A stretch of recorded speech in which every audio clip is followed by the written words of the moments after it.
সাজানো গোছানো ফরম্যাট দিয়ে আমার কথাগুলো কন্ট্রোল করতে চাইলে সবচেয়ে বড় যে ঝামেলাটা আপনি পড়েছেন, আমি কথা বলি 50টা, আর আপনি লিখিত ফরম্যাট থেকে সেই আগে চর্বিত চর্বণটা সাজিয়ে রেখেছেন, এবং 3 বছর থেকে বয়ানও যা বলছেন ওই সেগুলোই টেনে টেনে আপনি শুধু আগের কথাগুলোই করেন, অথচ অধিকাংশ পয়েন্ট আপনি কি বোঝেনই না, না ইচ্ছাকৃত এড়িয়ে চলেন, আমি ধরতে পারি না।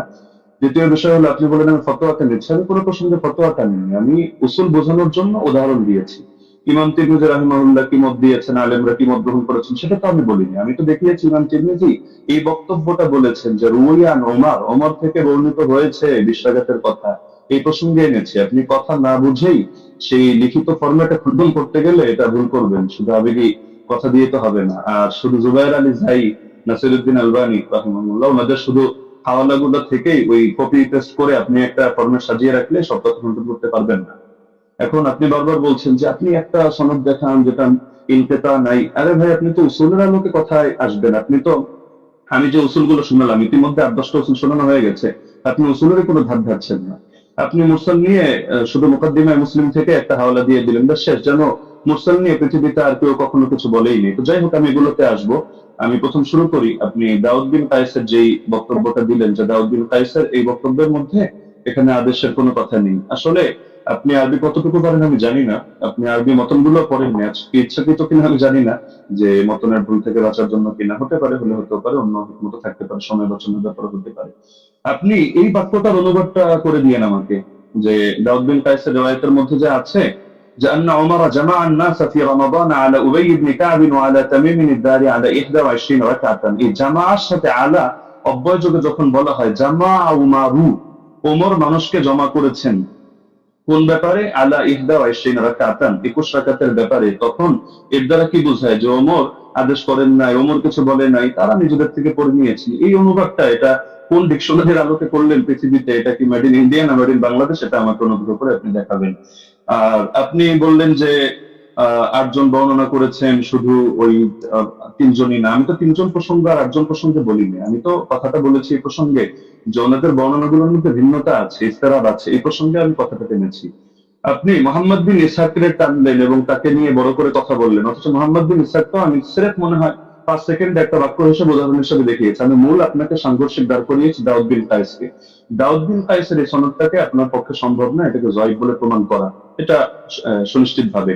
আর আপনি শুধু এটা বারবার বলছিলেন যেখানে আদেশ কথা নাই, আদেশ কথা নাই। আপনি একই রকম কথার মধ্যে দেখেন না যে ইস্তেরাব আছে কিনা। আরে ভাই, এখানে তো আপনার এই জিনিসটা বুঝতে হবে যে ওনার থেকে যারা বর্ণনা করেছে কারো বর্ণনার সাথে কারো বর্ণনা মিল নেই।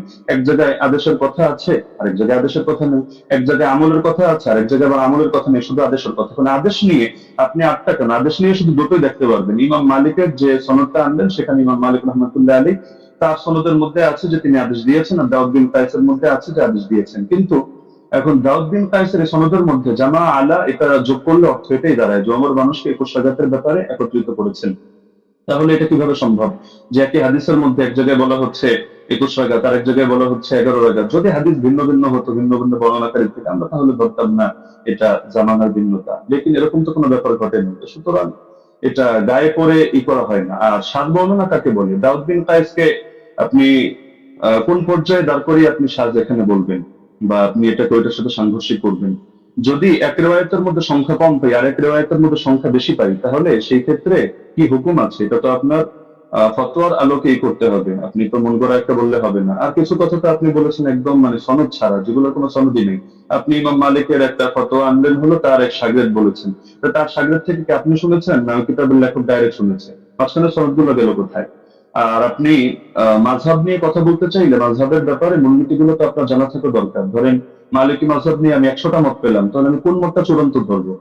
এখন ইমাম মালিক থেকে একটা বিশুদ্ধ মত দেখাতে পারবেন না যে ইমাম মালিক রহমতুল্লাহ আলী কোথাও আত্মাজাতের মতামত দিয়েছেন। আপনি হাফিজ ইবনে হাজার আসকালানী রহমতুল্লাহ আলী, আপনাদেরও পছন্দের ব্যক্তিত্ব, তার কিতাব থেকেও আপনারা দেখে নিতে পারেন, অথবা তার হাওয়ালে আমি হুবহু বাক্য বলে দিচ্ছি। তিনি লিখেছেন ইতিমাদুহুম ফিল আহকাম ওয়াল ফাতওয়া আলা মা রাওয়াহু ইবনুল কাসিম আন মালিক সাওয়াউন ওয়াফাকা মা ফিল মুওয়াত্তা আম লা।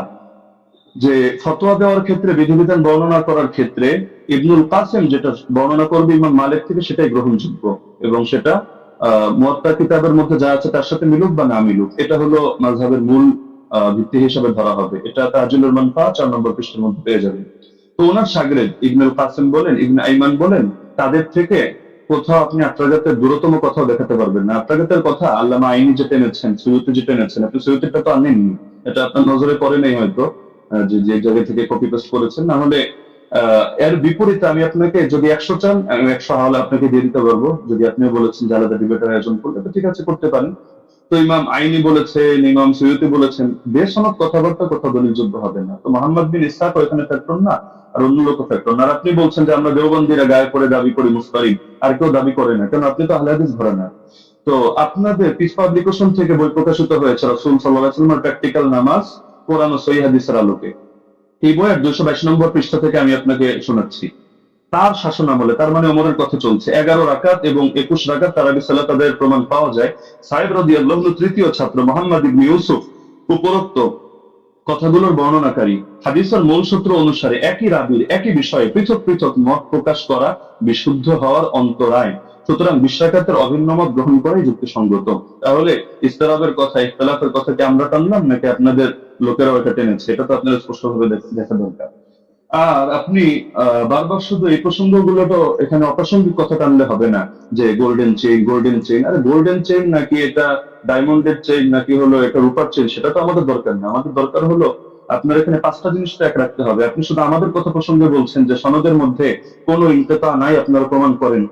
আরে সনদের মধ্যে তো ইনকিতা বাস্তবেই নাই। আপনি যে ইনকিতা আপনার চোখে দেখতে পাচ্ছেন, এটা আপনার পড়াশোনা কম থাকার কারণে হচ্ছে। না হলে আমি তো উসুলের আলোকে দেখালাম, উসুলগুলো তো আপনি খণ্ডন করতে পারেননি এবং সম্ভব না। তো যার কারণে সনদের মধ্যে তো ইনকিতা নেই, তো শুধু গায়ের জোরে বললে তো হবে না। তো হাদিসটা যারা বলেছে হাদিস সহিহ হওয়ার জন্য এই 5টা শর্ত, সেই ইমাম দায়ী, এটা অন্য কোনো ইমাম না। আমি আজিব গারিব কারো নাম টানি নেই, বা আমাদের কোনো বড় হুজুরের নাম টানি নেই, তারাই এই মূলনীতিটা দাঁড় করিয়েছেন। তো সুতরাং এটাকে আপনি গায়ের জোরে অথবা চাপার জোরে বা একটা হাসি দিয়ে ফেলে দেওয়ার মতো বিষয় না। তো আবার কিছু আলোচনা টেনেছেন একেবারে অপ্রাসঙ্গিক, যেমন ওমর কাকে আদেশ দিয়েছেন। আচ্ছা, ওমর আপনাকে আদেশ দিল বা আমাকে আদেশ দিল, মানে কাকে আদেশ দিল এটার সাথে কোন বিষয়ের সম্পর্ক? এখন রাজুলান, এই রাজুলান শব্দটা যদি এমন হয় যে পৃথিবীর কেউ কোনোদিন জানতে পারলো না যে রাজুলানটা কি উবাই বিন কাব নাকি তামিম দারি নাকি অন্য কোনো সাহাবী, এতে কি সমস্যা? আমাদের তো আলোচ্য বিষয় এটা যে ওমর রাদিয়াল্লাহু আনহু তিনি কত রাকাতের আদেশ করেছেন, 8 নাকি 20? 8 এর পক্ষে আপনি যে দলিল দিয়েছেন, সেই দলিলটা মুস্তারিদ একটা রিওয়ায়াত, যে রিওয়ায়াতটা গ্রহণযোগ্য না। আপনাদের কিতাবের মধ্যেই লেখা আছে যে না, এর একটা দলিলযোগ্য হয় না। তো সুতরাং এটা তো আমাদের এখানে টেনে লাভ নেই। তার মধ্যে আরো কিছু আলোচনা টেনেছেন একেবারে প্রাসঙ্গিক, যে এমন জিনিস দেখান, এমন জিনিস দেখান, অমুকের আগে কে করেছে, তমুকের আগে কে করেছে, মাদানী রাউই, সিলসিলাতুল জাহাবিয়া, গোল্ডেন চেইন ইত্যাদি।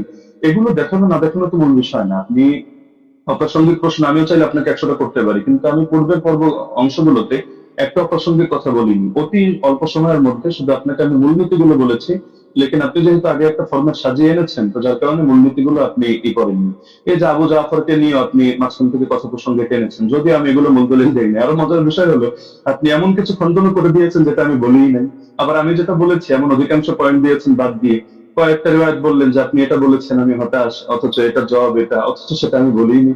তো মাঝখানে আবু জাফরকে টেনে এনেও আপনি দাঁড় করিয়ে দিলেন যে আবু জাফর এটা সর্বসম্মতিক্রমে যায়িফ, কিছু কারণও টানলেন, অথচ আবু জাফর মুখতালাফ ফিহি যায়িফ না। যদিও এটা মূল আলোচনা, প্রাসঙ্গিক ভাবে বলছি, মুখতালাফ ফিহি যায়িফ না।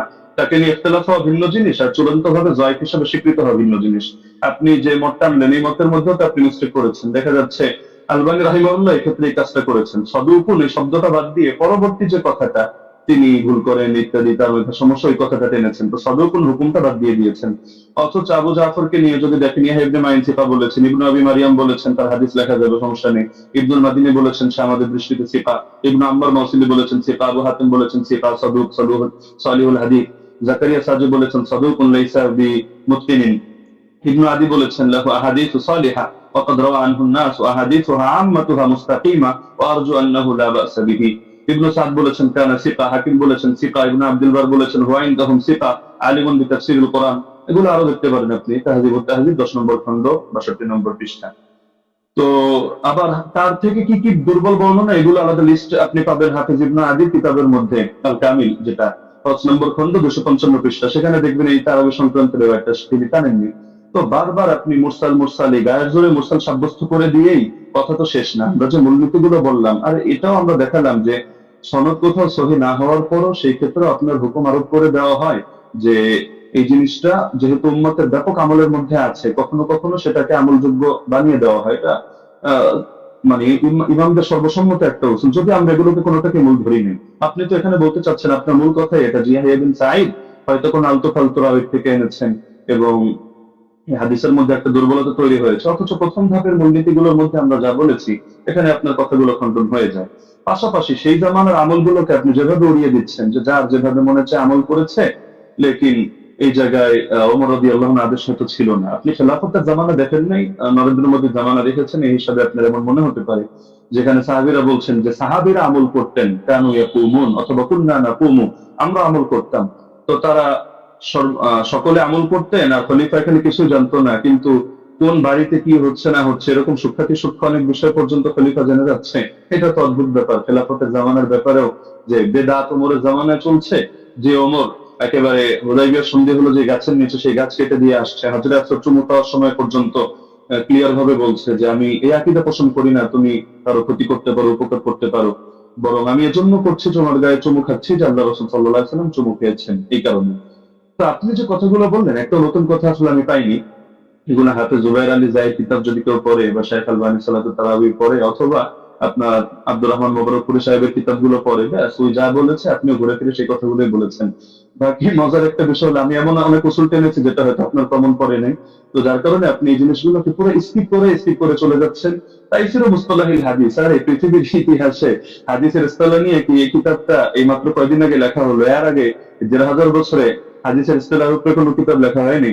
আপনি মুরসালের সংজ্ঞা দেখাচ্ছেন যে মুনকাতি হাদিস কারো মতে গ্রহণযোগ্য না। আচ্ছা কোন পর্যায়ে মুনকাতি গ্রহণযোগ্য না? খালি শিরোনাম দিয়ে হুকুম লাগিয়ে দিলেই হয়? তাহলে তো ঈমান ভঙ্গের কারণ যে 10টা শেখ মোহাম্মদ বিন আব্দুল্লাহ ইবনে নজদি রাহিমাহুল্লাহ থেকে বর্ণিত আছে, এগুলো শিখে শিখে সবাই খারিজি হবে এভাবে, যে যে জাদু করে সে কাফের হয়ে গিয়েছে, যে কাফেরদেরকে মুসলমানদের বিরুদ্ধে সাহায্য করে, কোনো শর্ত নাই, কোনো হদ নাই, কোনো কয়েদ নাই, ভালোভাবে কাফের হয়ে গিয়েছে।